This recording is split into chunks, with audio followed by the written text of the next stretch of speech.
ये जो कैप वाला आता है ना, जिससे पॉकेट में आता है। सर कैप वाला नहीं जैकेट वाला है। जैकेट वाला ये देखो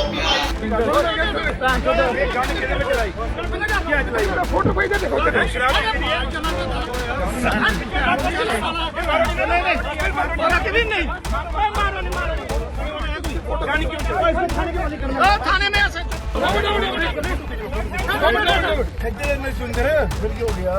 हाँ जी, मैं 20 साल से फारूक अब्दुल्ला को मारना चाहता था। किसको? फारूक अब्दुल्ला को। फारूक अब्दुल्ला? हाँ जी। क्यों मारना चाहता था, आज मौका मिला, मारने लगा, लेकिन नहीं मरे, बच गए। मारना क्यों चाहते थे? मेरा अपना मकसद है। वेपन कहाँ से लाया आपने? मेरा अपना, आपके मेरा पर्सनल वेपन है। इशू है आपको? हाँ बिल्कुल, ऐसे इशू है। एज कितनी है आपकी? मेरी 63। 63 है सर। क्या काम करते हो? मैं सर जी बिल्कुल फ्री हूँ, कोई काम काज नहीं करता काम हूँ। काज तो कुछ करते होगे, सोर्स ऑफ अर्निंग क्या आपका?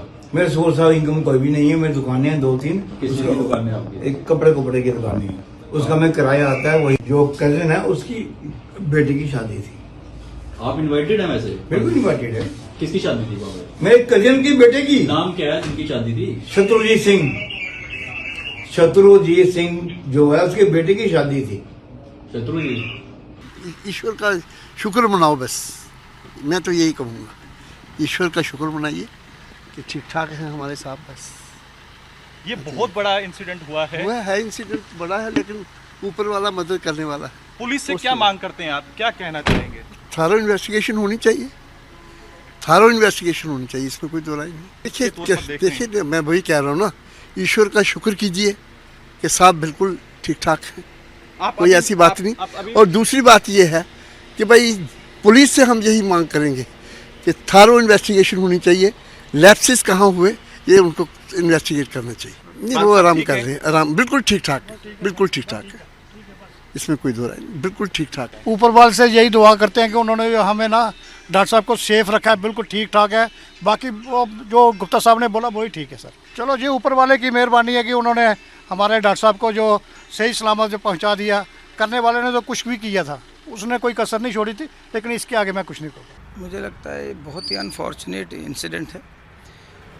सबसे पहले तो एक आदमी वेपन लेकर एक शादी में कैसे घुस जाता है, वो अभी कुछ देर पहले ही, क्योंकि मैं उस इंसिडेंट के बाद भी मुझे 10-15 मिनट वहाँ इंटरेक्ट करने का मौका मिला।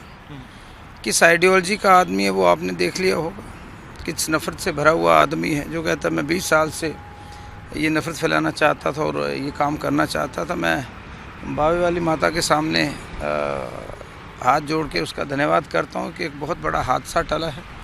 बड़े सगीर का बहुत बड़े कद का लीडर, हिंदुस्तान का टॉलेस्ट लीडर, हमारे कायदे सानी डॉक्टर फारूक अब्दुल्ला साहब सेफ़ हैं।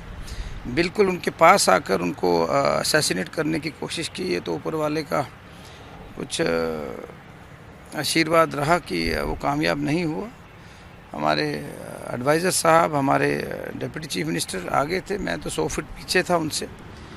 और उस आदमी को जब पकड़कर मेरी गाड़ी के साथ ही खड़ा किया, कुछ लोगों ने उसके साथ हाथापाई भी की। वो किसी, मुझे लग रहा नशा किए हुए था, और ये बात कहता है कि मैं 20 साल से इस ताक में था। तो उसमें कितनी नफ़रत होगी, किस संगठन से वो वाबस्ता हो, कितना जहर उसके अंदर है। बदकिस्मती से ये नफ़रत से नफ़रत कभी ख़त्म नहीं हुई है। नफ़रत जब भी ख़त्म हुई है मोहब्बत से हुई है। लेकिन आज जो ये हादसा हुआ, हम इसकी कड़ी निंदा करते हैं। और हम लॉ एंड ऑर्डर की हालत आप देख लीजिए, एक फॉर्मर कई बार के मुख्यमंत्री और एक पार्टी के प्रेसिडेंट, अगर वो सेफ़ नहीं है तो आप खुद अंदाज़ा लगाइए कि क्या हालत है लॉ एंड ऑर्डर की, और सिक्योरिटी कितना बड़ा लैप्स है। अभी तो पूरी चीज़ क्लियर होगी कि अगर वो कमांडो हमारे नहीं एक फ्रैक्शन ऑफ ए सेकंड वो उसका हाथ ऊपर नहीं होते, वो आपको पता है कितना बड़ा हादसा हो सकता था। मुझे लगता है उस आदमी को कड़ी से कड़ी सज़ा मिलनी चाहिए। कौन लोग इसके पीछे हैं, प्रॉपर उसकी वेरिफिकेशन हो, प्रॉपर उसकी इंक्वायरी हो। और ये बहुत बड़ी साजिश है हमारे कायद को ऊपर जो असैसिनेशन अटैम्प्ट है। मुझे लगता है ऐसे बहुत सारे लोग हैं, चप्पे चप्पे पे आपको ऐसे नफरत भरे लोग जम्मू कश्मीर में और पूरे हिंदुस्तान में मिलेंगे। This is very unfortunate. मुझे लगता है कि माहौल ठीक नहीं है हमारी रियासत का। तो मुझे लगता है पुलिस को भी थोड़ा सा जाग जाना चाहिए। ये जो हमले हो रहे हैं, माना 2 पावर सेंटर है, माना हम डिमोट होकर हम एक यूटी बन चुके हैं, लेकिन फिर भी आपको जाग जाना चाहिए नींद से। आज जो हादसा हुआ है